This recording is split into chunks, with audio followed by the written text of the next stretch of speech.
अगर आप भी चाहते हैं कि आरसीएम म्यूजिक के वीडियो सबसे पहले आप तक पहुंचे, तो लाल बटन को दबा के चैनल को सब्सक्राइब जरूर करें और साथ में बेल आइकन को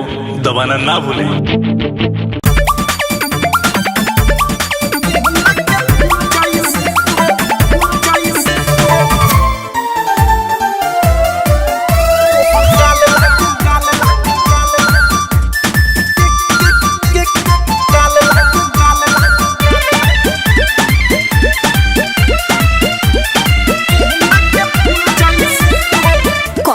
पड़ल बाड़ तू पीछा हो हमारा जस लइके न देखले बाड़ का हो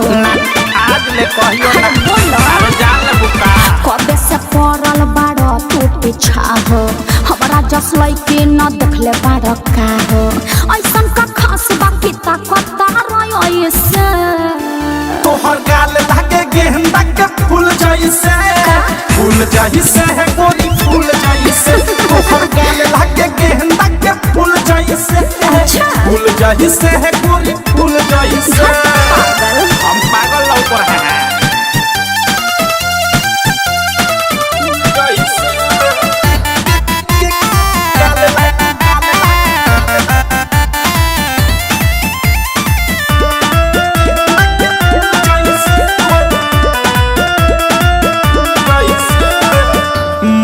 से बोलायम तोहार कमर के कमानी चेहरा बोला के जैसे सोना के पहानी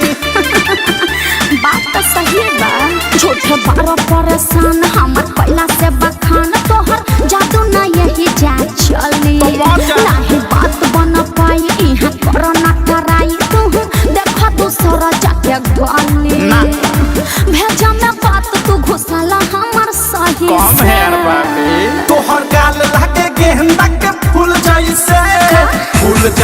है गोरी फूल जैसे तोहर गाल लागे गेंदा के फूल जैसे है गोरी फूल जैसे